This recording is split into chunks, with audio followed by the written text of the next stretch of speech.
Yes, there are 4 million podcasts. However, there are only about 150,000 podcasts that have had 10 episodes and have published in the last 10 days. So the easiest way to be in that top 5%-ish, I don't know what the math there is, about 3-4%, is to just stick to it. Like if you just do an episode a week for 10 weeks, you're now in the top 4% of all podcasts that anyone has created. Welcome to Lenny's podcast. I'm Lenny, and my goal here is to help you get better at the craft of building and growing products. Today, my guest is Chris Hutchins. Chris is not only a former product manager, founder, and investor, he just this month went full-time on his podcast and the independent creator path. When I was looking for advice on how to build a podcast, Chris shared this awesome deck with a ton of great advice that he's built throughout his journey. And so I thought it'd be fun to spend an episode talking about all the things that you should know about launching and growing a podcast. Chris's podcast is called All the Hacks, covers all the ways to financially optimize your life, and it's one of the biggest business podcasts in the world. Chris has also been on the Tim Ferriss Show, actually interviewing Tim Ferriss. He's also head of new product strategy at Wealthfront, where he took some big, bold bets within the company, which we talk about. Chris is awesome, and I am excited for you to learn from him. I bring you Chris Hutchins after a short word from our wonderful sponsors. This episode is brought to you by Notion. If you haven't heard of Notion, where have you been? I use Notion to coordinate this very podcast, including my content calendar, my sponsors, and prepping guests for launch of each episode. Notion is an all-in-one team collaboration tool that combines note-taking, document sharing, wikis, project management, and much more into one space that's simple, powerful, and beautifully designed. And not only does it allow you to be more efficient in your work life, but you can easily transition to using it in your personal life, which is another feature that truly sets Notion apart. The other day, I started a home project and immediately opened up Notion to help me organize it all. Learn more and get started for free at notion.com/Lenny'sPod. Take the first step towards an organized, happy team today. Again, at notion.com/Lenny'sPod. This episode is brought to you by Vanta, helping you streamline your security compliance to accelerate growth. If your business stores any data in the cloud, then you've likely been asked or you're going to be asked about your SOC 2 compliance. SOC 2 is a way to prove your company is taking proper security measures to protect customer data and builds trust with customers and partners, especially those with serious security requirements. Also, if you want to sell to the enterprise, proving security is essential. SOC 2 can either open the door for bigger and better deals, or it can put your business on hold. If you don't have a SOC 2, there's a good chance you won't even get a seat at the table. But getting a SOC 2 report can be a huge burden, especially for startups. It's time-consuming, tedious, and expensive. Enter Vanta. Over 3,000 fast-growing companies use Vanta to automate up to 90% of the work involved with SOC 2. Vanta can get you ready for security audits in weeks instead of months, less than a third of the time that it usually takes. For a limited time, Lenny's podcast listeners get $1,000 off Vanta. Just go to vanta.com/Lenny. That's VANTA.com/Lenny to learn more and to claim your discount. Get started today. Chris, welcome to the podcast. Thanks for having me. I'm excited. This is going to be a pretty unique episode, I think. You're a product manager, and we're going to talk about some of the things you've learned being a PM on some really killer products. But what I want to spend most of our time on is talking about how to launch a podcast. You've built one of the most popular, biggest business podcasts in just like a year and a half. You've taught me some stuff. You've helped other people with their podcast. And so I just thought it'd be really helpful just to talk about just like the skill of building a podcast and all the things you should know. How does that sound? Sounds great. You just did an episode about growing a newsletter business, which I was like, this is awesome because I have a newsletter and I want it to be bigger. And I think anyone that has knowledge to share, I talked to a PM yesterday who's like, oh, I've got all these product ideas. Maybe I'll start a podcast. So totally, this is fun. Awesome. That's exactly how I've been thinking about it. First, we did the newsletter, and then podcast, maybe the other things. I don't know what's left. YouTube channel. We could. I don't know if you feel this way, but YouTube. I feel like just putting a podcast on YouTube isn't enough. I need to learn the skills of YouTube. Yeah. All right. I got to get Mr. Beast on. That's the next goal. To set a little foundation for folks, to give them a little sense of your background and some of the things you've done in your career, can you just talk about some of the biggest things you've done in your career, what you've been up to, and then what you're up to now, and also about your podcast? I'm kind of like a happenstance product person. I basically really liked startups, but I didn't know what job I could have as a non-technical person. And I joined my first startup probably 10 years ago and was like, I will do anything. And they were like, do business development. But it turns out we didn't have anyone who also was doing products. So they were like, what should we build that people will buy? So I was like, well, I got to figure out how we turn this API we were building for location services into a product. I left that to join another startup with a few people we co-founded, did the jack of all trades role at a startup, and then quickly were acquired by Google about a year in. And I went through the interview process and they were like, you're a PM. And I was like, oh, great. What does a PM do? Like, I didn't really totally know. I'd never worked as a PM. Went through Google's kind of like week of training and got thrown into it. And I think I've now learned with a lot of time that being a PM is awesome. Being a PM at Google when we were working on Google Plus was not awesome. I transitioned pretty quickly over to Google Ventures, did venture capital for 3 years, left to start another company trying to make financial advice more affordable, more accessible, grew that for about 3 years. And we ended up selling that company to Wealthfront, where I ran a new product strategy. I most recently just left that role after 3 years and started going full-time on All the Hacks, which is my effort to help everyone upgrade their life, their money, their travel. I'm the spreadsheet for everything optimizer and do all this research to try to help people live better, happier, wealthier, healthier lives. And I have a podcast where we share all the hacks to do all of it. Amazing. While we're on the podcast, we're going to dig into this stuff more. Where can folks find it? It's called All the Hacks. Anywhere you listen to podcasts right now, search All the Hacks. You can find it, allthehacks.com. I'd be surprised if someone listening to this is more of a newsletter reader than a podcaster, but allthehacks.com/email is the newsletter too. Oh, newsletter. I love it. All right. Coming back to your last gig at Wealthfront, from what I understand, your title was New Product Strategy. And Andy Rachleff, who was the CEO for a while, kind of this legendary figure, he co-founded Benchmark. He's just like this brain that I listen to him every time I hear him on a podcast. He basically pulled you into Wealthfront and specifically wanted you to focus on figuring out new business ideas, new business lines, new product lines within Wealthfront. Is that right? Yeah. So we had an engineer at the time who came up with this idea called self-driving money. It's like, gosh, what if you could automate and optimize your entire financial life and you didn't have to, rely on human financial advisors? And we heard from our customers forever that they pay us to not talk to someone. Like, our demographic doesn't want a bunch of humans in the mix.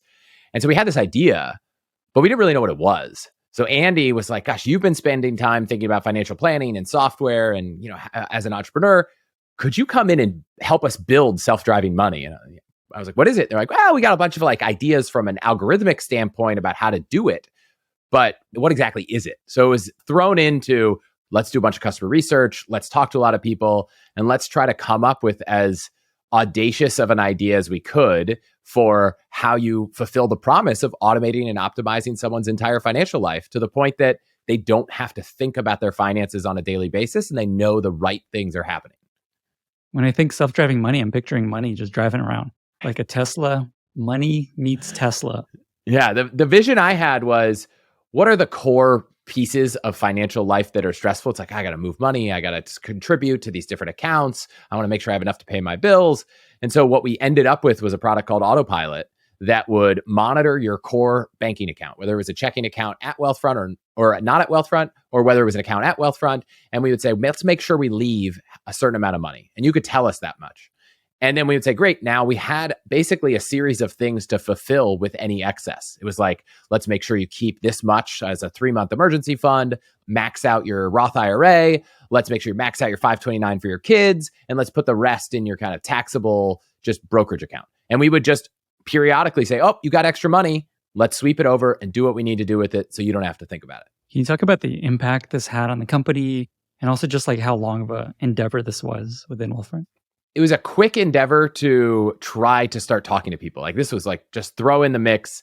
I have a very poor sense of time, but let's say somewhere between like 6 and 12 months, maybe, before we kind of put something like really in front of someone that could execute on all the features. There was a lot of prototype UI testing. I think, Andy is legendary. If anyone listening to this wants to learn about product market fit, Andy is your guy. I believe he coined the term. He teaches the class at Stanford.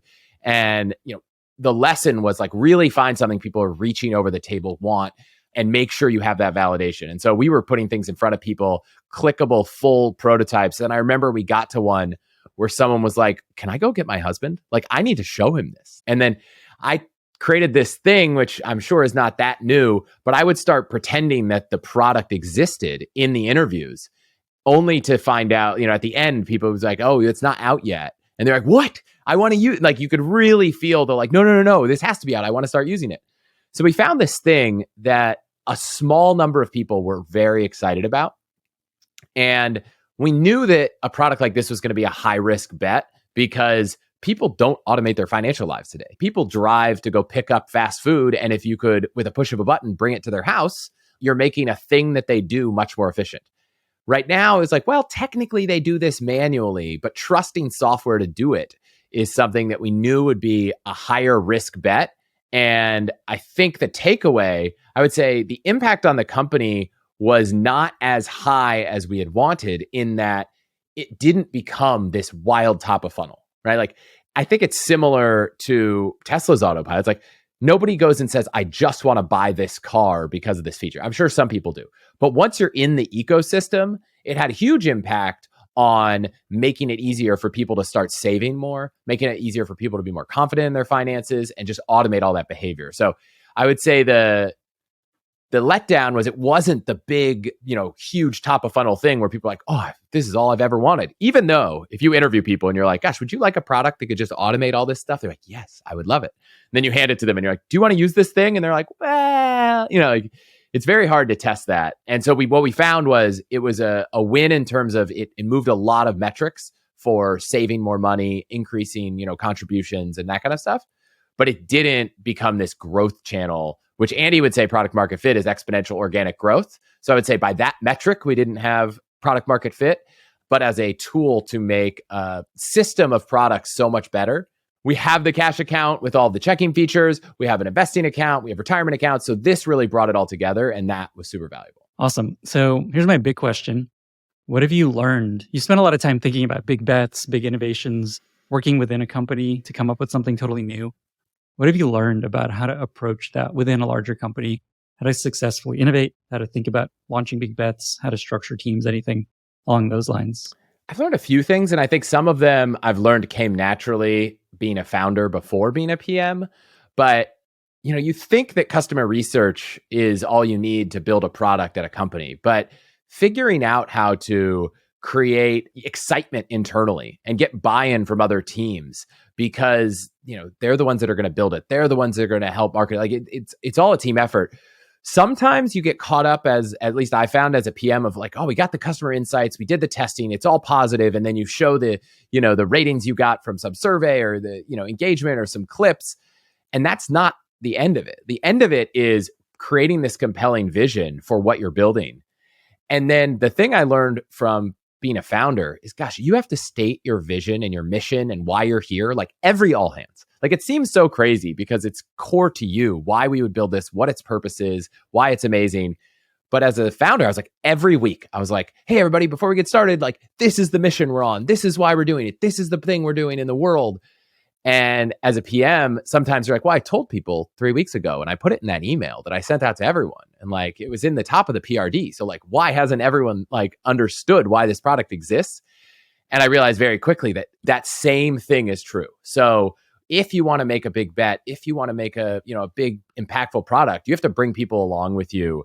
And your ability to speak publicly, persuade people, build influence within the company, like those things are all as important as your ability to identify a user need and build a product that solves it.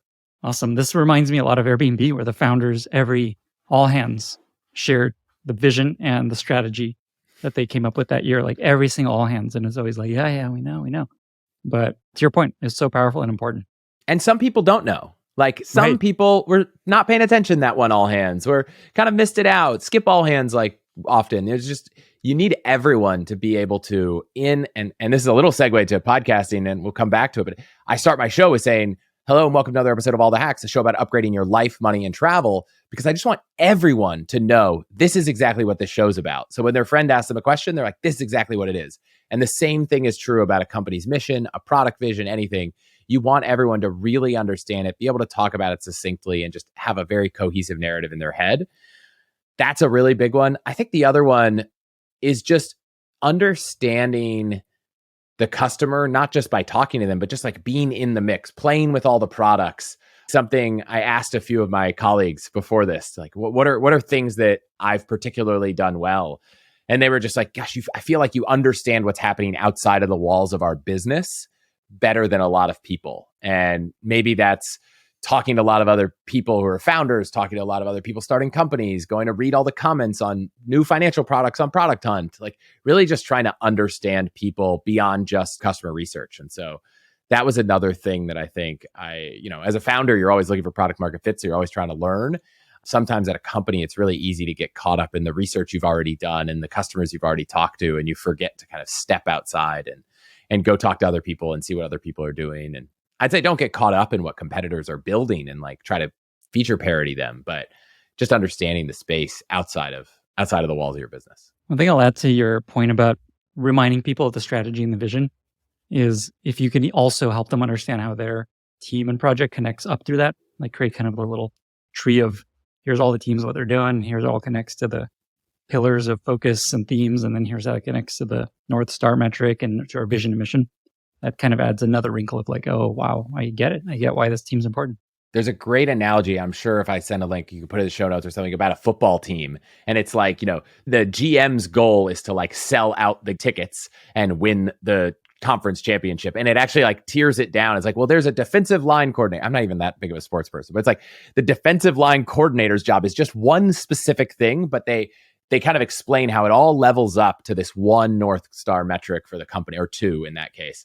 And I think that's just so important. And when you're talking to people at your company and with your colleagues, it's not just what it does. It's like this product will automate people's money movement so they don't have to move their money and it happens automatically. And that's cool. But it's equally as important to remind everyone.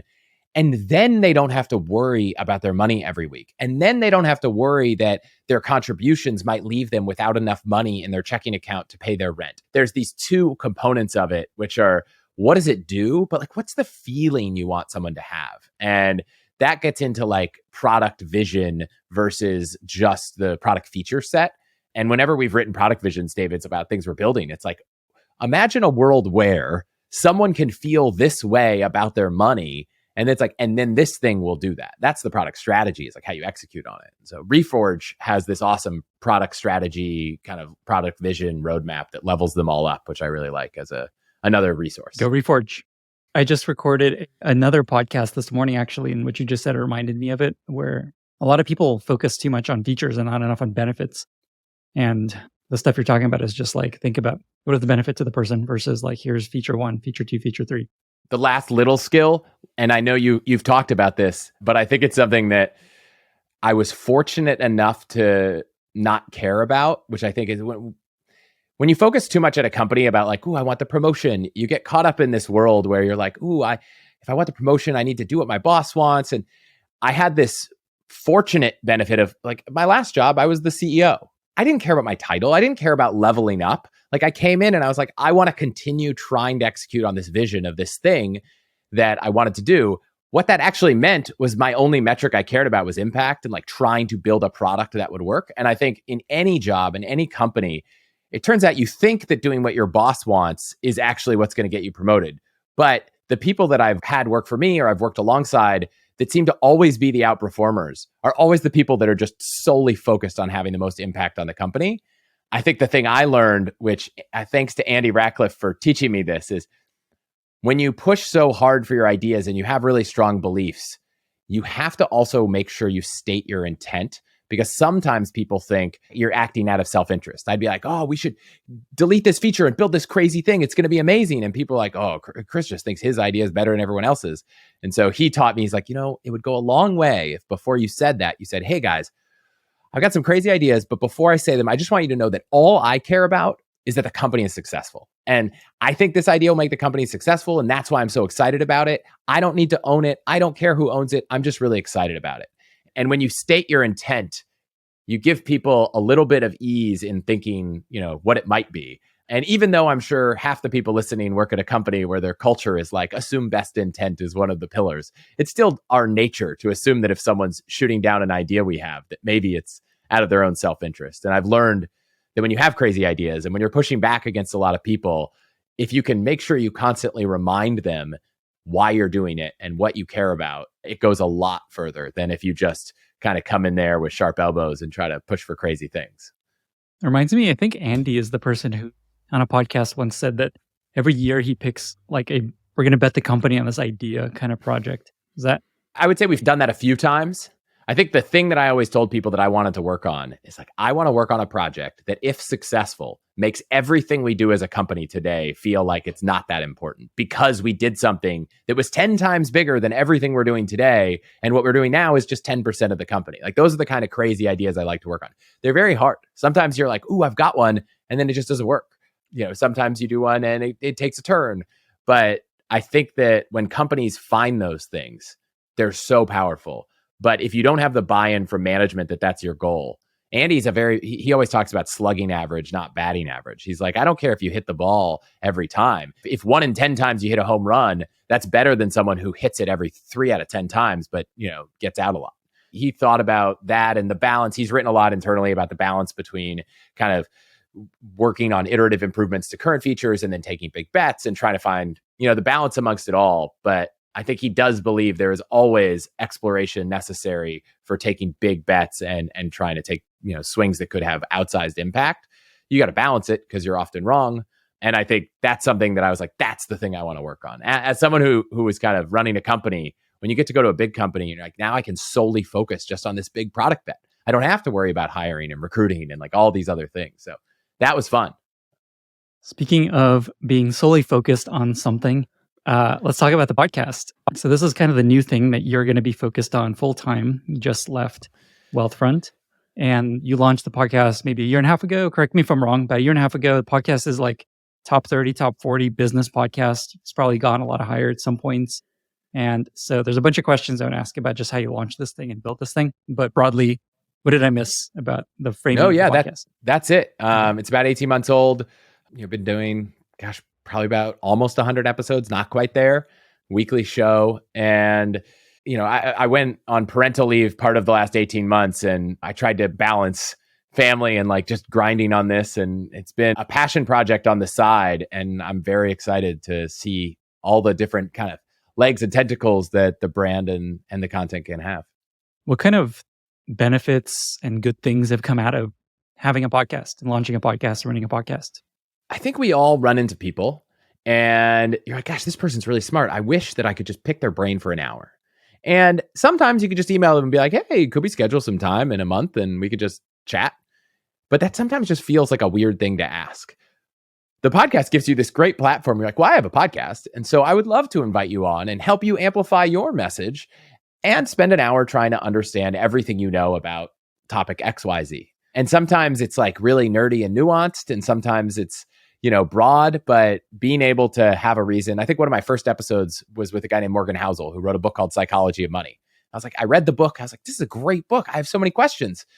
But what am I going to do? Randomly email this person I don't know and say, hey, I loved your book. Can I just ask you questions for 45 minutes? I would never do that.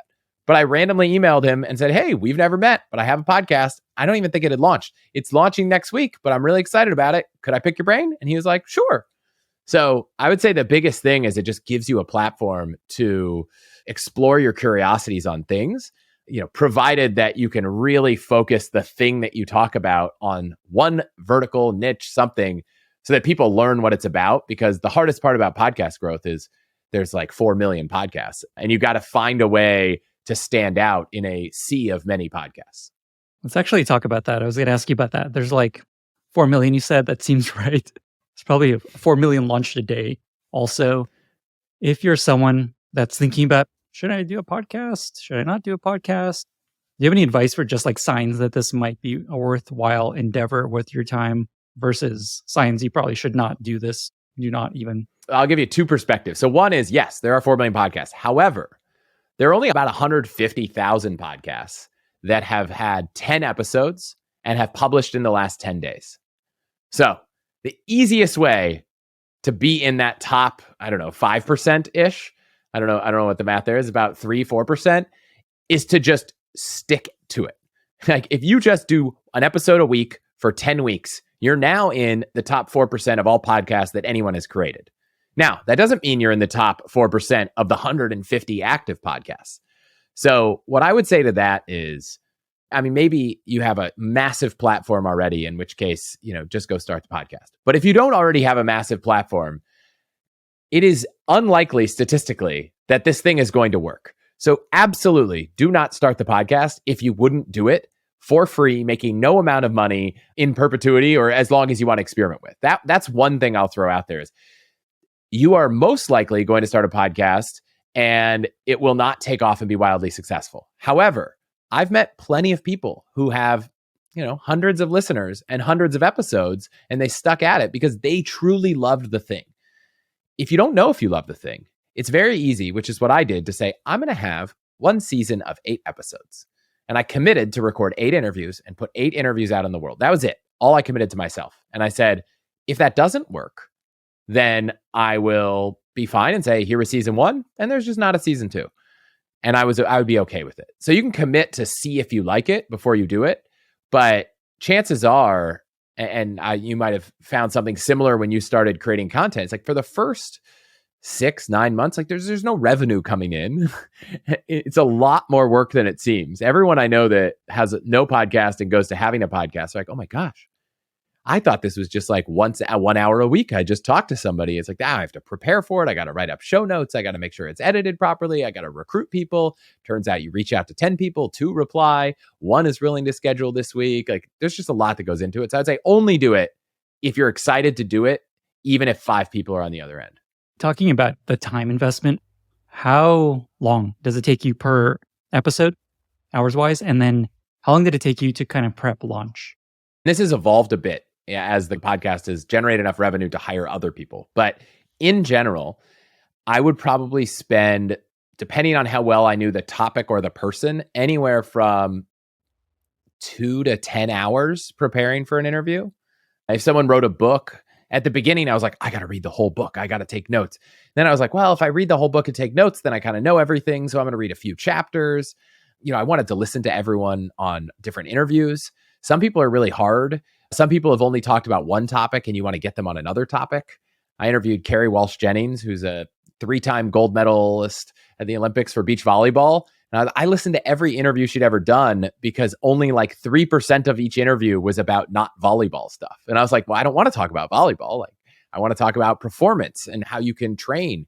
She won a gold medal while she was pregnant. Like, this is like a serious level of physical and mental preparedness that I wanted to dig into. So that's one big piece of it. After it's done, then it really depends on the style of show. If you have this NPR style editing where it's very narrative driven, it could take you a long time to go through the editing. For me, with interview style, I think it takes me about an hour to go back and listen to it at a little speed up pace, and then go in and be like, this thing wasn't worth keeping in, or we had to repeat something and let's cut that out, or this person stumbled on their words. Fortunately, there's some amazing software now. I use a piece of software called Descript, which basically imports all the audio, transcribes it to, let's call it like 95% accuracy. And then you can edit the podcast like you would edit a Google Doc. It's crazy. Like you're just like, let's delete all the ums, Control F, ignore all ums. And then you listen through it and you're like, that was really necessary. Let's put it back in, and like little edits like that. But that tool makes the editing process really easy. From the get-go, I had an audio engineer who would actually like mix and master and add in the music and that kind of stuff. So I would say each guest is probably at least 10 hours plus, probably 2 or 3 hours of coordination and outreach to 3 or 4 people that you reach out to in order to get the one. Now I've since hired someone who helps do a little bit of research. So they might go listen to 2 or 3 episodes, read a couple chapters of the book, and put up some notes with links to those various places. So I can then take that and take my time from 10 hours to 3 hours. I'll share my experience briefly. It's a little different, which is really interesting to hear your experience. So I launched the complete opposite of your advice, which is I just launched big with like, I will do this forever. This is my new thing. I have like 40 guests lined up. Here's who they're going to be. And I think it's partly because I already went through that initial period of uncertainty, whether I can keep this up with the newsletter, which you said 8 to 9 months, which is exactly how long it took me to do the newsletter every week to get to a point where I'm like, yes, I can keep this up for years. Let's start adding a paid plan. So I think I was just more confident that I can keep at it. And then I actually planned to monetize right from the beginning. I think partly again, because I had the newsletter already. And I will say, so I don't edit them myself. I have a production group that is like a game changer. So you can save a lot of time. And I don't know if you've gone to producer or anything, but I feel like most people eventually do. I've now switched to someone who was like, went back, listened to the first 20 or 30 episodes and said, oh, I get what you like to cut out of a conversation. And I'll end and say, hey, take that 90-minute conversation. And I think there's probably 20 minutes to cut out. And they do a very good job of getting pretty close. Awesome. And, you know, to the point that some episodes, I'm just like, I don't even look at it. Yeah. It's just recorded and done. Yeah. When it comes to launch, I would say one of my suggestions is to get a few things in the bag, like line up.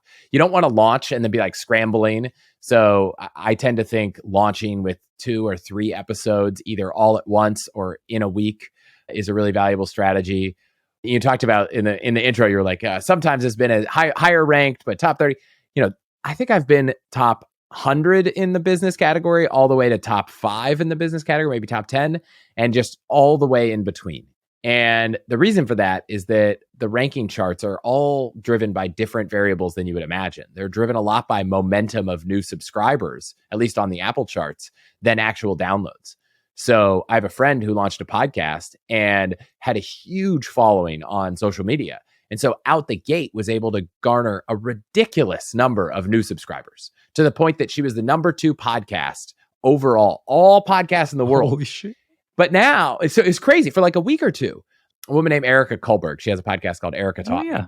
And, but it's not number 2 anymore because it's so driven on the momentum of how often you can get new subscribers. She's still in the top 100 of business podcasts, but you know, to get to the number 2 spot overall, it's all about number of new followers per hour. And if you can get a ton of traffic early on, you can drive that. And I will say the value of doing that is now you've got this screenshot of like, look, I was top 10. And by the way, she did the same thing I did. The moment I was top 10, like the second I was in top 10, I immediately took all those guests that were on my dream list. And I was like, hey, I've got a top 10 podcast. Like, you know, you go look at it right now and see that it's in the top 10. So you can always say that forever after it happens once. You can always use those things. So capitalize on that.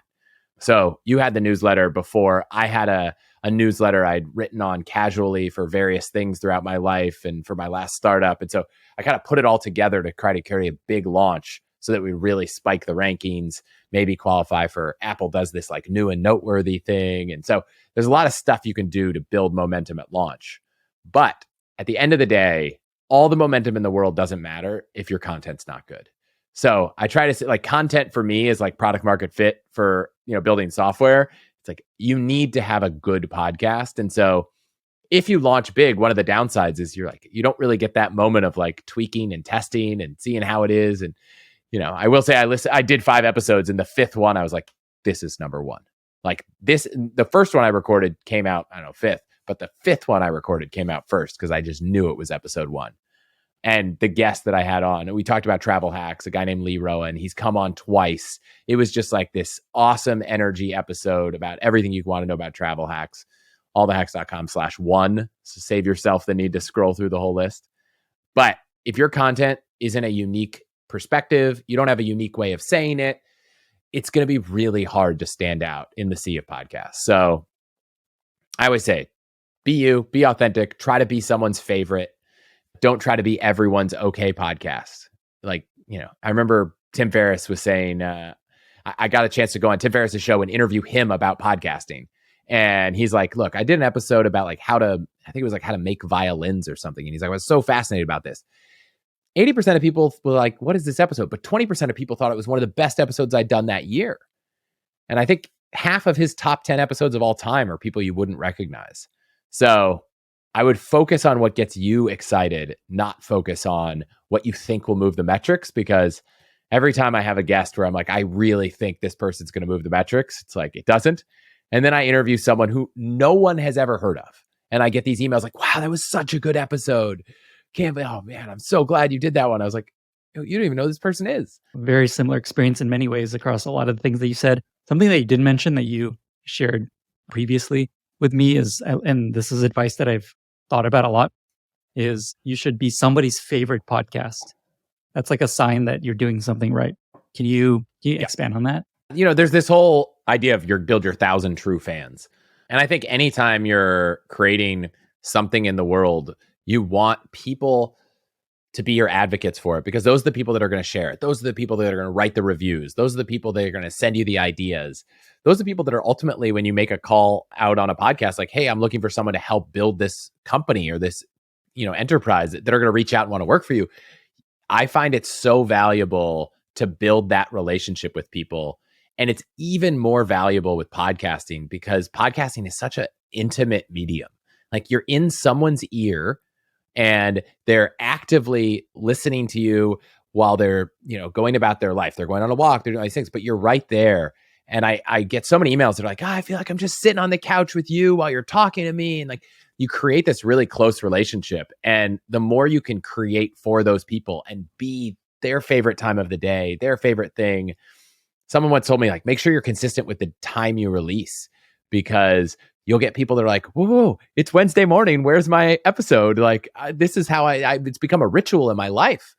And so I don't know. I just think it's so valuable to build that early kind of excited user base and those 1,000 true fans, that I always try to put something out that's someone's favorite. And I actually surveyed the audience about 50 episodes in and asked, which was your favorite episode? And there were, every episode except one was someone's favorite. There's one episode that no one's favorite. So I'm still waiting. Maybe next time I survey, someone will be like, no, that one was my favorite. But every other episode of 50 episodes was someone's favorite. And it was like the coolest feeling, knowing that every episode was someone's favorite. That's exactly what happens with my newsletter. I get a reply with every newsletter and someone's like, this is my favorite one yet. Okay, somebody really likes this one. So interesting. Yeah. Are you hiring? Or on the flip side, are you looking for a new opportunity? Well, either way, check out lennysjobs.com/talent. If you're a hiring manager, you can sign up and get access to hundreds of hand-curated people who are open to new opportunities. Thousands of people apply to join this collective, and I personally review and accept just about 10% of them. You won't find a better place to hire product managers and growth leaders. Join almost 100 other companies who are actively hiring through this collective. And if you're looking around for a new opportunity, actively or passively, join the collective. It's free, you can be anonymous, and you can even hide yourself from specific companies. You can also leave anytime, and you'll only hear from companies that you want to hear from. Check out lennysjobs.com/talent. How did you pick your topic for your podcast? And then do you have just like advice for folks for how to pick the topic for their podcast? This is an interesting one. So my podcast actually started as a parenting podcast from the perspective of dads. And, I was doing all this research. I'd built this like probably 75-page Notion doc all about parenting. It was like I had a Kanban board for all the things I needed to do in each trimester of the pregnancy. And in the fourth trimester after the baby was born, I had like all these checklists. I had a stroller spreadsheet that had at least, let's call it 15, 20 different features that you could filter on, dimensions, cubic volume of when you sum up the dimension, like everything. It was crazy. And I was like, I'm so obsessed with this. And I was like, nobody's really taking this kind of crazy optimized approach to processing parental information, except a few people. Emily Oster, by the way, if anyone out there, wrote a few books. I really loved her like pragmatic science approach, but I just didn't see a lot of this. And I especially didn't see as much content coming from dads. I was like, I'm so excited. And then we had our daughter, and I was like, for some reason, I was like, I love her, but like the topic of parenting and optimizing every aspect of it just wasn't what it was before we had the child as after. I was like, well, but bought this microphone and I figured out how to use all the editing software, and I had never even recorded an episode. And it just ended up that I was like, that topic just wasn't right for me. And I went on another friend of mine's podcast, a guy named Kevin Rose, who was a co-founder of a company we started. He started Dig back in the day. And in the middle of it, we'd been talking about this. I'd been brainstorming ideas. And in the middle of his podcast, he's like, hey, tell us about your new podcast.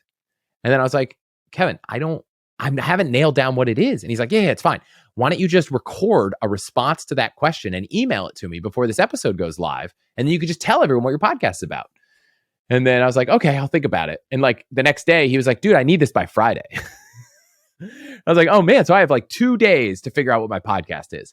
And I talked to a lot of people and they're like, what do you love? What do you love talking about? I was like, gosh, what question someone said was, when you're at a dinner table, what's the thing that you talk about where you notice that everyone at the table is like leaning in and like trying to listen and pick your brain on and maybe sends you a text after? And I was like, it's probably all the hacks I have for traveling for free, for getting upgrades, for saving money, for shopping online, for optimizing my health or anything, house hacking, saving money on my rent. And every time I bring those up, people are like, I like saving money. I want to travel for free. And they're like leaning in. They're like, which credit card do I get? Is this one bad? What about this one? And I couldn't come up with a name. I had hundreds of names. It was like life upgraded, optimize your life. But every time I described what it was, I just said, it's life upgraded. I'll teach you all the hacks to do this. And then someone, I can't even remember who, was like, well, what about just all the hacks? And then I looked and I was like, is allthehacks.com available? I was like, what? It's available? It's like, oh, get the domain. And then I very quickly recorded a response to Kevin's question, which was like, yes, I'm launching a podcast called All the Hacks. It's, like, here's what it is. And I had to go create a trailer and upload it all in like 3 days. And I think I was fortunate that I just had the time pressure that I had a thing to get out. So I'd say, one, what do you love talking about at the dinner table? What gets you excited? What do people reach out to you for expertise on? What do you spend your time going down deep rabbit holes on the internet on? Because all of those things are going to be part of your life as a creator. And then two, if there's any way you can force yourself to just have to make a decision, because I get stuck in this analysis paralysis, that's great. So, find some friend of yours that's like, I'm tweeting about your podcast on Friday, or I'm going to include you in my newsletter next month. And, give yourself an artificial deadline or even a real deadline to kind of just put a stake in the ground. And you can change the name, you could pivot the topic, you could pivot the style of content. All those things can happen after, but just get started, because you'll get to learn whether you like doing it, how it feels. And you can always, this is another fun hack, you could create a podcast and make a private feed, and people can add a private feed to their podcast app. So if you want to get some feedback, you could just send people a URL and say, hey, paste this URL in the Apple Podcast player and listen to a couple episodes and let me know what you think, before you kind of make that plunge to send it to the whole world. Awesome. I actually heard that interview with Kevin Rose back in the day, and I checked out the podcast. I think I actually subscribed, and it felt very natural. So nice job. Yeah. Little did you know that it was inserted in post-production, recorded on a separate system. Yeah. So people listening to this may feel like, hey, I don't have Kevin Rose announcing my podcast. How do I get started? How do I get my initial traction in my podcast? Do you have any advice there for people that are just launching, things they could do to get their initial set of subscribers and get the word out and get some kind of traction without a friend with a huge platform? Yes. I interviewed a guy named Nick Gray, and it was a fun conversation because he wrote a book called The 2 Hour Cocktail Party. And it was all about how to build relationships by throwing the best cocktail parties. And it was very tactical guide. But one of the things he does is he has a friends newsletter.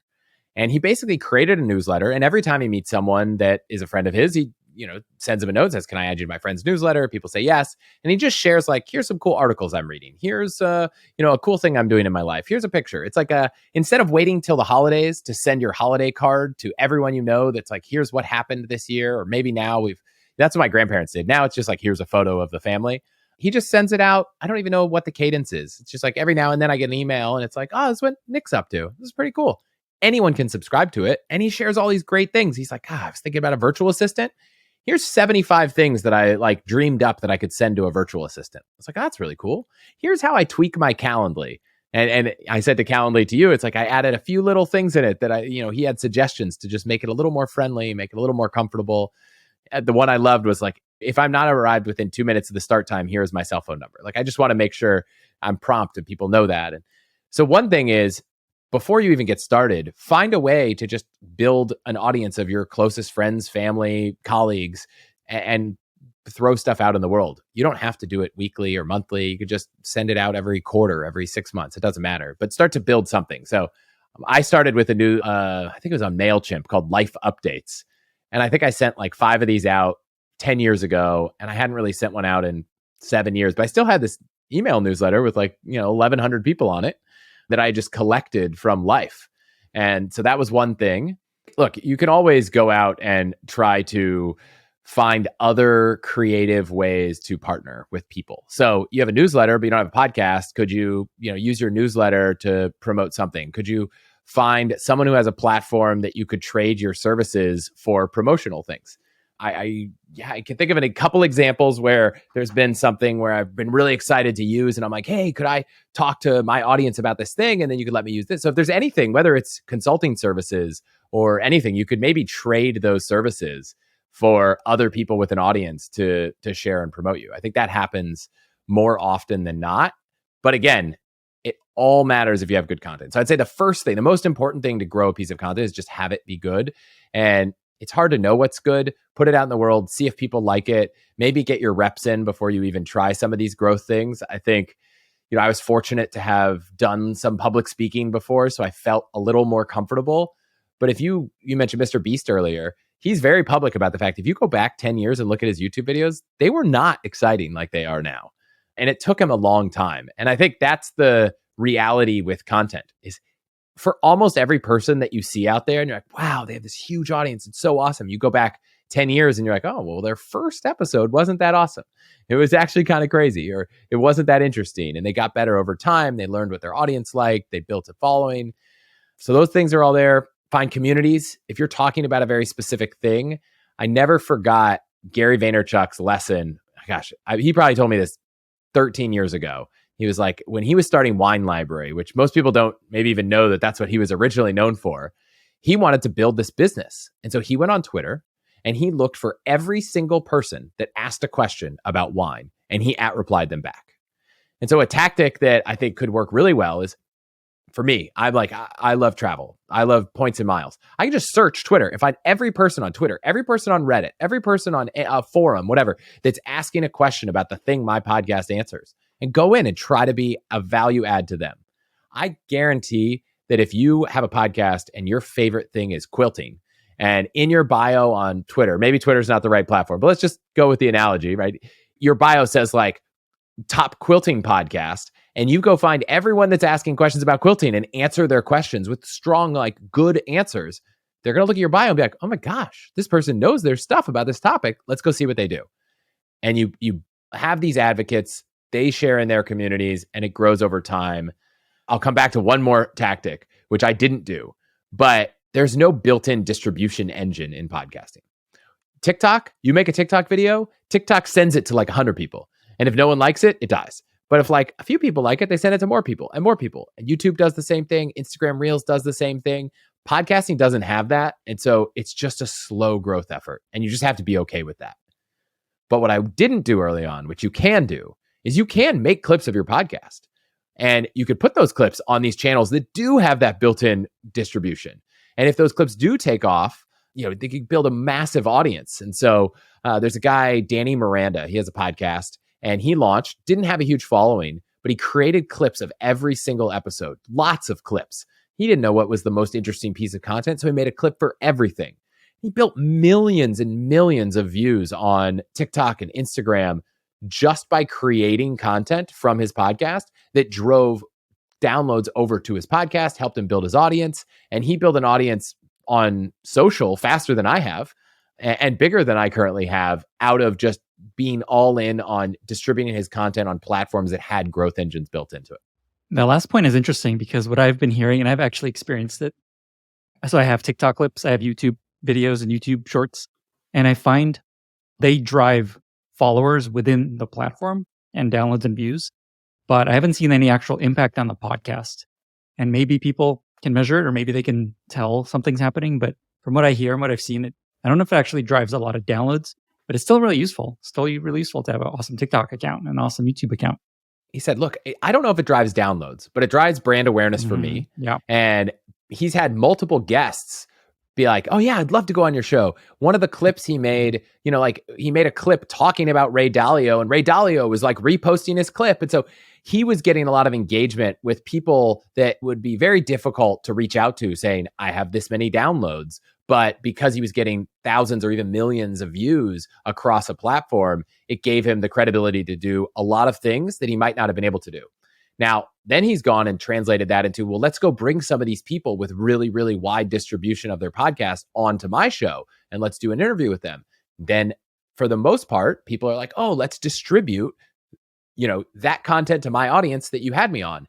One thing he did that was so good is he did all of his videos in person. So he would fly to someone, record in person, and the quality of the video for an in-person video was just so much better than you get doing a remote thing. It's a lot harder. It's a lot more work, and it doesn't even impact the audio, but he would make the best quality clips. And Erica Kolberg does the same thing. And she would deliver them and he would deliver them to the guests. And now the guest starts using those clips because he spent so much time trying to come up with the best clips, the highest quality, best produced that made his guests look amazing. And then those guests were much more likely to share those in their audiences. And all of a sudden, you've got a lot of momentum. Does that translate to downloads? I'll give you a little shout out. Danny has a paid newsletter on Substack where he actually breaks down all his downloads and all his tactics on how this is all working for him. And it's fascinating. It's called In the DM because he did a lot of his early recruiting with guests and in DMs on social media. But it's to be seen whether it can, how much of an impact it can have on your podcast. But it certainly builds other things that are, I'd say, like indirect attribute. There's no direct attribution, but that doesn't mean that things aren't overall going up. And then the last one is finding other podcasts that you can go on as an expert in some area. So hopefully you're starting a podcast because you believe something is exciting in the world. You love it. You have a passion about it. You're an expert in it. Take that thing and go present yourself to other podcasts. And they all have listeners that are listening to podcasts. So like it's the best medium because yes, someone who likes short form 60-second videos is maybe not the best target demo to listen to a 1 hour audio only thing. Like those two are very different behaviors. But if you can find something you're really good at and present a value add to people to come on their show, then that could help you build your audience while adding value to their audience. And I think as someone who gets a lot of pitches from people to come on their podcast, I will only caveat it with do the work to make sure you're really presenting a compelling pitch. You're going to get a lot of no's. That's just how it works. I've pitched myself to go on lots of shows, and sometimes I get no's also. Many times I get no's. But I never send an email that's like, someone would read it and be like, this person obviously doesn't know what they're talking about. But I get so many that are like, oh, I'd love to have my client come on your podcast. They love talking about building a business. And I was like, well, I don't really interview people about that.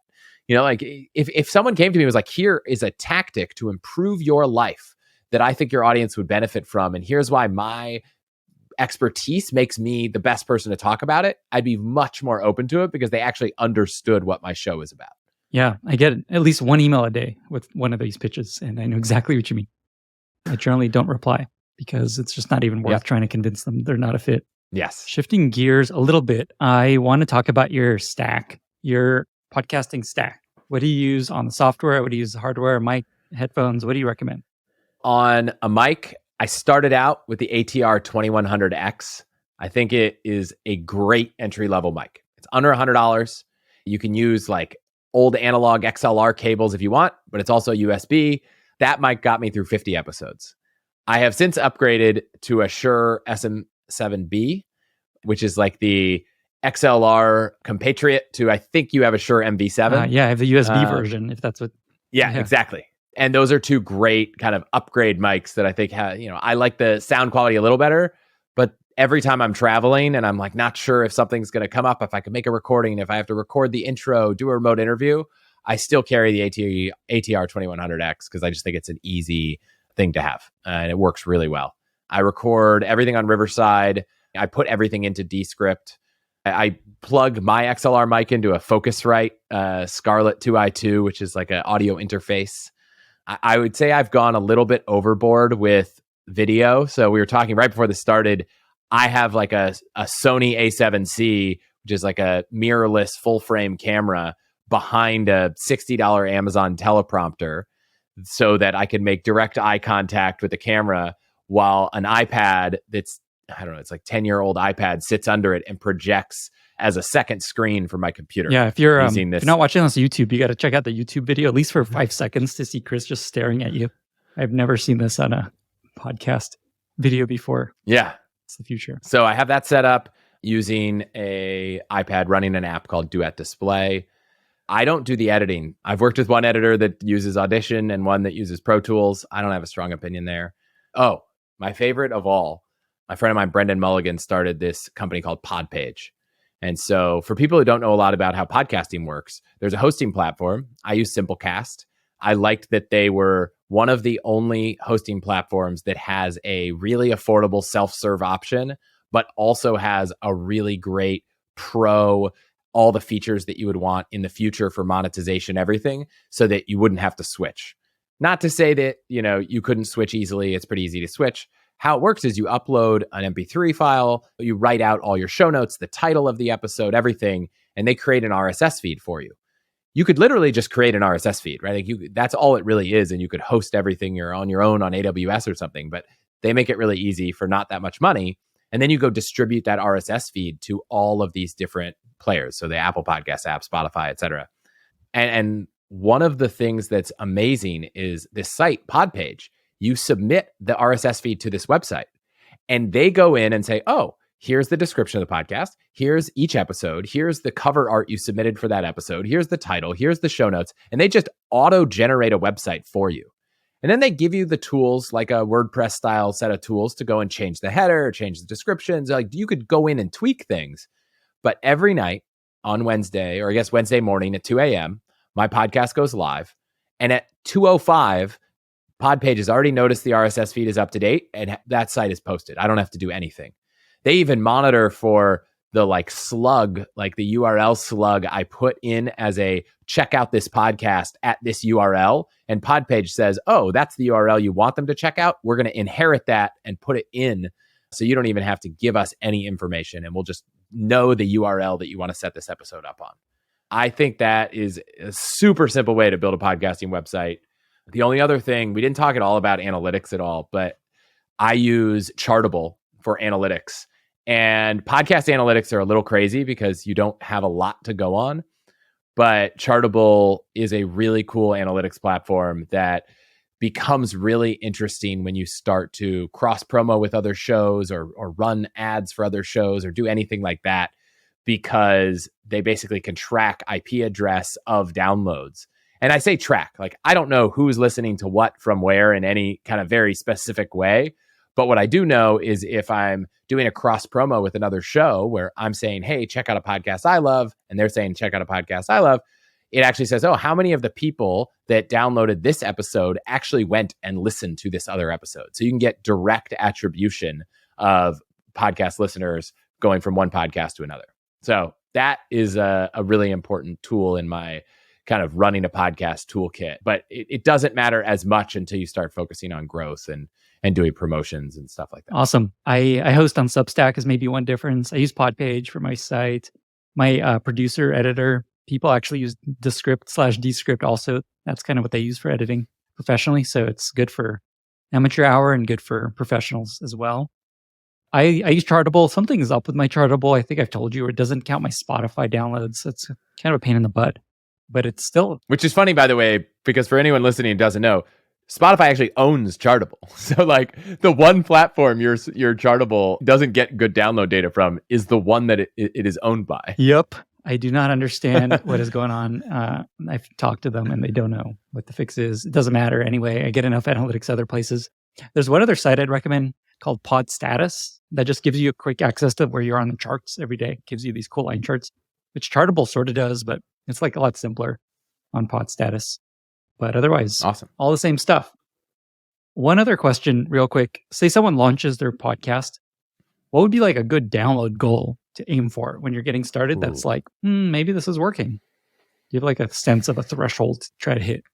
I wouldn't think of a threshold to hit because you could launch with a huge audience and have a terrible podcast, and you might hit 10,000 downloads and it would be crazy, right? Like you would feel really good. So I would care more about the direction than about the number, because even the Apple charts, they're momentum driven. You could have one download, but if the next week you have a lot more and a lot more and a lot more, you would actually rise in the charts faster than someone whose podcast is kind of stagnantly doing X number of downloads. If you have 3,000 downloads an episode or something like that, you're in the top 1% or something. So, you don't have to get to crazy numbers to be in the top of the charts. Yeah, I would say I heard a similar number, 3,000. The top podcasts are doing, millions an episode, but like that's like top 10, top 20, top 30. The next tranche of like the top 50 are doing probably hundreds of thousands of downloads. But outside of the top 200-300, it's in the 10,000s of downloads per episode. And this is a little bit variable if you have a daily show or a weekly show or something. But I would say if you cross 10,000 downloads an episode, you are now taken seriously by a lot of people. So I had conversations early on with networks like iHeartMedia and like, different podcast networks that wanted to bring in the show and would, do all that. And that all started at like 10 to 15, maybe 20,000 downloads an episode. But by no means would I expect anyone to get there right away. Even I didn't get there right away. It took time. Even with a few, friends to make announcements and stuff, it took time. So forget how many downloads you get on your first 3 episodes, because you're probably going to tell everyone in the world and you're going to use all your social capital to boost those.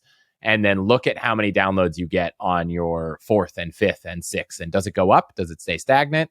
Apple and Spotify actually give you really cool data about how long people are listening. Do they drop off halfway through?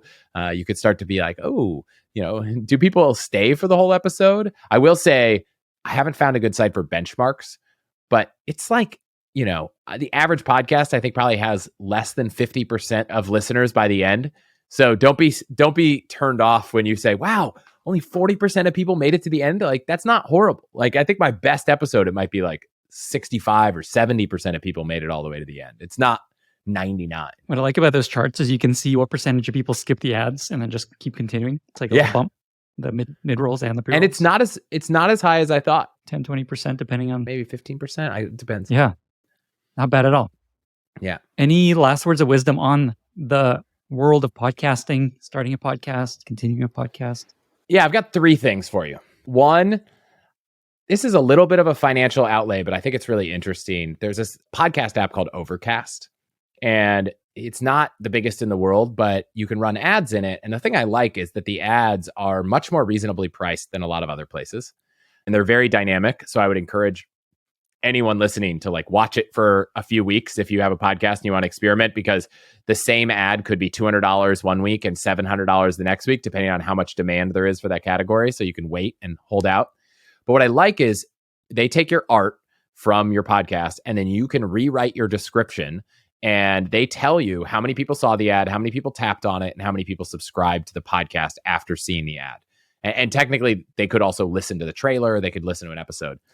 And they even give you benchmarks of what to expect. So for a few $100s, you could go in and run an ad for your podcast. Now, I would say in all of the experiments I've done with them, I've probably garnered, I'm looking at some numbers, like hundreds of subscribers, not thousands. And I've probably spent maybe $1,000. Podcasts, the average cost to acquire a podcast listener, if you're doing paid marketing, is about anywhere from $3 to $10, depending on the appeal of your show, what kind of audience. I'm sure it could go way over that for a business show. And by business, I mean like B2B focused kind of show. So let's call it $5. So it's not going to be the best way to grow your audience. At some point, if you're at enough scale that you have ads in your show and you know how much a customer's worth, like maybe it makes sense to pay $5 because your LTV of a podcast listener is $7. But getting it started, that's not you. What you can do is say, okay, what was my click-through rate on the ad? Which will tell you if someone doesn't click, it's either not a good description or it's not a good set of content, or your cover art's not good. So you can kind of think about, okay, I actually need to figure out the podcast before I even have content. And you could run this ad with a trailer before you even record anything. And then it's like, okay, well, people tapped on it. How many of them subscribed? And I like to use this as a way to say, okay, well, the benchmark said I was going to get about 50 subscriptions for this ad that was going to get 1,000 taps, and I got 7. So these aren't people who weren't interested. These are people who read the description, were like, this is interesting, and they didn't subscribe. That means my content probably sucks. Like, that means someone listened to a trailer or an episode or something more than the description and the image and decided this is not for me. Maybe they looked at your episodes. I don't know. But if they don't tap on it, if you're supposed to get like a 2% click-through rate and you get 0.5, then it's like actually the topic or the way I describe it or the cover sucks. And so I like that as a way to, for a few $100s, get a good test. I've even thought of running like an A/B test of the same like podcast with 2 different descriptions. I wish you could do it with 2 different cover arts. So I don't know. That's like a cheap way to do a little bit of testing. One other thing that I'll share is I just try to share the podcast everywhere. So you've probably noticed that in all of my emails at the bottom, it's like, oh, great talk to you, Chris. And then it says, hey, want to upgrade your life, money, or travel? Check out my podcast and newsletter. Like, I'm taking every opportunity I can to let anyone know about it because you never know what'll happen. And my favorite example, especially when it's written like that, it doesn't come across like a big bulky signature, was we bought some floor mats and one of them didn't fit. And I was going back and forth with the customer service person and they actually replied and they were like, oh, thanks for sending me that podcast. I really appreciate it. Like, they thought I was just randomly telling them, hey, like if you want to upgrade your life, check this out. They didn't know it was my signature. So I got a new listener from customer service from a floor mat company, which, by the way, here's one hack that I also learned from the floor mat company. Come to my show for hacks, but if you're ever trying to get a deal on something, that floor mat company, I just pulled up the live chat and just asked. And I said, hey, I'm looking at these floor mats. Think you could give me a discount? You know, I'm trying to, it's a little expensive. And they was like, yeah, refresh your card. It'll be 15% off. So, you know, we're not going to talk. This episode's not about all the hacks, but there's one cool one. We need more hacks. Well, I think we'll get to that at the end. Keep going. And then the last is, I think it's fun that podcasts, you can experiment. I started out doing guests, and then I did some Q&A episodes from questions listeners asked me. And then I recently did some solo episodes. I was really interested in the idea of all the ways you can rent and swap and exchange your home to stay in vacation homes around the world. So I just researched it for like, I don't know, 2 or 3 days and just did a 45-minute episode of me talking. There was no guest. There were no questions. It was just me talking, and that works. I'm going to start another series of episodes where instead of interviewing people about an expertise topic, I'm going to interview people who are really dialed into a country. So I've got a guy who's written a handful of the Lonely Planet guidebooks for Japan and is in Japan right now for 3 weeks, getting dialed in. What are the latest, coolest stuff? He's going to come back and we're just going to record an episode about everything you need to know about going to Japan. And I'm going to add on about 15 minutes, I think, at the end without him, where I just talk about all the tricks for using your points, your miles, deals and discounts. Like, there's this new airline in LA that's super cheap to fly to Japan, but it comes with some caveats. So it'll be like 2/3 guide to going to Japan, 1/3 guide to getting there for cheap. And like, there aren't a lot of businesses or ideas where you could just have all of these things that you can experiment with. And then you could do them so fast. Yeah. I love that. If I interview you, which I'm doing right after this, so anyone listening to this that wants to hear a little of Lenny's story, come check out all the hacks. And for 20 minutes, we talk about some topic that's a little off topic. I've sometimes just taken that, it's submitted it as a bonus episode on Friday, 15, 20 minutes. You know, it's not my regular show, but you could just, there's so many ways you can experiment and find out what you like. And then you might say, wow, you know what? I really like doing the solo things. Or maybe you have a co-host on for a week and you're like, oh, that's so much better. So I just love that it gives you a good opportunity to experiment with stuff, find the thing you love. Because I think my big takeaway is once you find the thing you really love to talk about, all of that, it just makes everything so much easier because it's natural and you would do it for free. And, you know, the harsh reality of this whole game is like, there's probably going to be a number of months or years you have to do it for free before it takes off. So if you don't love it, that's going to be a painful few years. To build on that, I find the same thing with a newsletter, same with a podcast. The last thing you want to do is create a job for yourself that you hate. And so picking a topic that is just not interesting to you, picking a medium that is like painful to you, there's no reason to do that. Like, you may become like a TikTok star and you hit a viral video, but then you have to make viral videos for the rest of your life. That's no fun. You have to think about, like, do I want to do this for years and years and years? And you can stop, but then it becomes hard if it becomes a really good source of income. So that's something to think about. Like, just don't create a job for yourself that you just don't want. Yeah.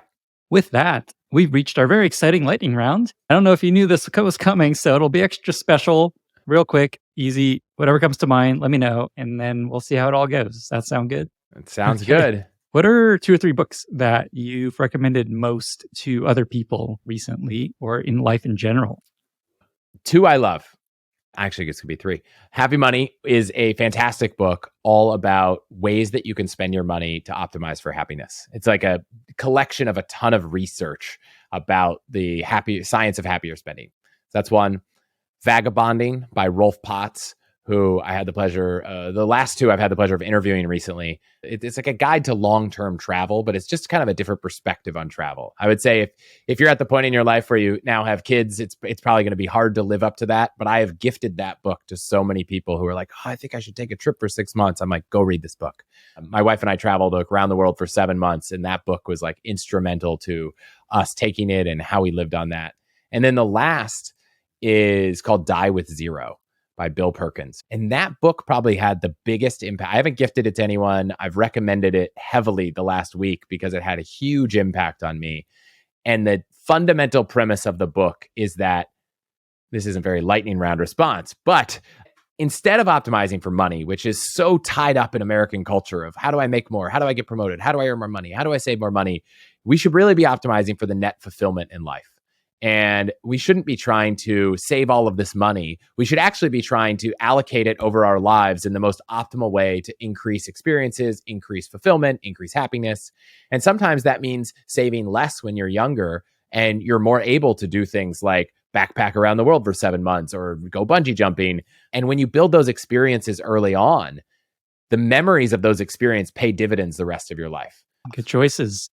What's a favorite other podcast other than your podcast and my podcast? I love Animal Spirits if you're into markets, life, and investing. And they always have good recommendations at the end also on podcasts, TV shows, books, movies, that kind of stuff. So that's one I really like. What's a favorite recent movie or TV show that you've really enjoyed? A show that I love, which I think is kind of like a version of a show called Silicon Valley, but not, is called Mythic Quest on Apple TV. And I haven't heard enough people talking about this that I felt like maybe it's a hidden gem. Maybe I'm amongst company of watching the show, but it is just, I think it's a funny show. It's lighthearted. It makes me happy. And hopefully at least a few people haven't checked it out. But it's like a startup life show, but just dragged out to the extreme like Silicon Valley was. What's a favorite interview question that you like to ask on your podcast? I like to try to ask people about their favorite misconceptions in a space. I like to kick things off usually with what's a thing that you kind of have a contrarian take on, or you think most people get wrong about the thing that you know best. Awesome. Final question. What are your 3 favorite money hacks that listeners can take action on soon? Okay. One that has paid dividends. In literally, I've had people on a podcast telling them right back to me, guests that are like, I just saved money. So go to your state's unclaimed money website. Every state has one, and you can go put in your name, state or city. You don't even have to give your address, and you can find whether there are people that owe you money. And oftentimes they're businesses, like you moved and Comcast couldn't figure out how to get you the final part of your prepaid month. And I had someone message me the other day, and they're like, I just listened to you talk about unclaimed money on a podcast, and I just found $136. I've never gotten paid to listen to a podcast. People have saved hundreds, some people thousands. I always say if you're going to a dinner party, you now know someone's address. You probably know their name. Instead of bringing a bottle of wine, or in addition, just check if they have unclaimed money. I brought over a bottle of wine to someone's house and said, also, by the way, did you know that this pharmaceutical company owes you $200? And I showed him how to go claim it, and boom, free money. What a great conversation for the dinner table. So that's one great one I love. Another great one, you can't use it right now unless you have a trip planned. But anytime you're booking a hotel, book directly with the hotel and email the hotel in advance that, hey, we booked. We're really excited to stay with you. If you're celebrating something, let them know. And if you can't get the email address, just call the front desk, ask for an email address, follow up a couple days before you get there, let them know you're coming. And I would say you've got a 50% chance of getting an upgrade, getting a bottle of wine, getting some comped something, getting a better view. One person wrote into me letting me know that the hotel had their initials embroidered on their pillow, which I thought was kind of a crazy thing to have happen. It's never happened to me. Personally, I'd rather have the bottle of wine, but I'll take that for what it is. And for people who like the points game, I'll share something, just give you a little tease of how I kind of love finding all the points and miles optimizations. If you have a credit card that pays, multiple points, 3, 4, 5x points on things like a grocery store or an office supply store, anything like that, drugstores, that's great. You probably don't have a card that pays any multiple of points on home improvement store, Home Depot, Lowe's. So what I like to do to make sure I get the most points I can, instead of going to Home Depot and paying with the card that's going to give me 1 point per dollar at Home Depot, I have a 4X grocery card. I like to go to Safeway and I just buy Home Depot gift cards. I get my 4X points on the gift cards. Then I go buy stuff at Home Depot knowing that I got 4X points. But you also have some cards that give you 3 or 4X points if you go to CVS or other pharmacies or drugstores. You can do it there. You can do it at office supply stores. If you want to take it to the next extreme, if you have an Amazon card, you could buy Amazon gift cards and get your 5X or 5% back on the Amazon Prime card. So I'm a little crazy like that. My favorite is if you're trying to buy something at a store, always shop online for coupons. If you Google like Lowe's, Home Depot, Crate and Barrel coupons, there's all these websites. My favorite one is deals.com. You could buy Home Depot and Crate and Barrel coupons online for a couple bucks, save 15%.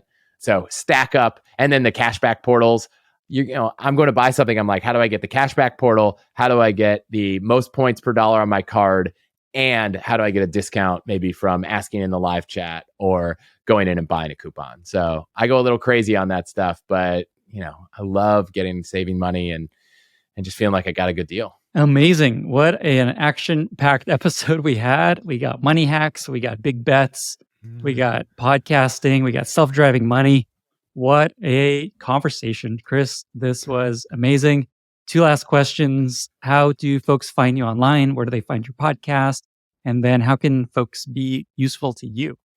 All the hacks, wherever fine podcasts are produced for your ears, search or go to allthehacks.com or check out the newsletter, just allthehacks.com/email, or you can find it on the website. That's it. How can you be helpful to me? Check out the show. Let me know what you think. Let me know what you like. Let me know what topics you want me to focus on optimizing in the future. I mentioned I'm always trying to make stuff that's someone's favorite. So if there are things you want to hear me go deep on, let me know. I'm just Chris at allthehacks.com, and I try to respond to everyone in some reasonable amount of time. And if I haven't responded in a couple of weeks, nudge me and remind me. But I'd love to hear from you. I'd love to produce more content for you. And I'm excited that we had this conversation, and I'm excited to record one with you right after this. Oh my God, here we go. Chris, thank you for being here. Yeah, thanks for having me. Thank you so much for listening. If you found this valuable, you can subscribe to the show on Apple Podcasts, Spotify, or your favorite podcast app. Also, please consider giving us a rating or leaving a review, as that really helps other listeners find the podcast. You can find all past episodes or learn more about the show at lennyspodcast.com. See you in the next episode.